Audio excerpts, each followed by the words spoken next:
தற்பொழுது 717 மதுபான கடைகளை மூட முதலமைச்சர் விஜய் உத்தரவிட்டிருக்கிறார். கூடுதல் விவரங்களை நம்முடைய சிறப்பு செய்தி. 717 மதுபான கடைகளை மூட முதலமைச்சர் விஜய் உத்தரவிட்டிருக்கிறார். அதனை முக்கிய செய்தியாக பார்க்கிறோம். பள்ளி கல்லூரிகளுக்கு அருகில் இருக்கக்கூடிய மதுபான கடைகளை மூடுவதற்கு திட்டமிடப்பட்டிருக்கிறது என்ற தகவல் நேற்று வெளியாகியிருந்த நிலையில் தற்பொழுது 717 மதுபான கடைகளை மூட முதலமைச்சர் விஜய் உத்தரவிட்டிருக்கிறார். கூடுதல் விவரங்களை நம்முடைய சிறப்பு செய்தியாளர் அபினேஷிடம் கேட்கலாம். அபினேஷ், எந்தெந்த கடைகள் மூடப்படும் என்று அந்த பட்டியல் வெளியிடப்பட்டிருக்கா?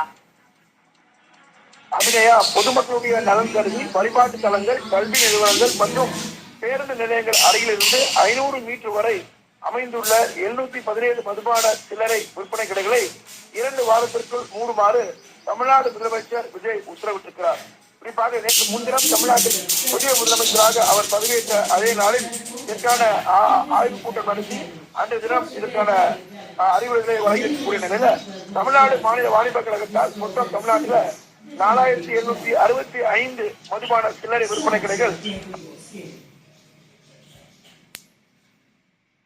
தமிழ்நாட்டில் தற்போது செயல்பட்டு வருகிறது.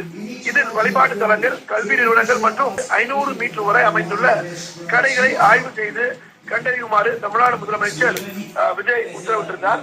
அந்த உத்தரவுக்கு அடிப்படையில் இந்த 3 இனங்களில் 717 மதுபான சில்லறை கடைகள் என்பது செயல்பட்டு வருவது என்பது கண்டறியப்பட்டது.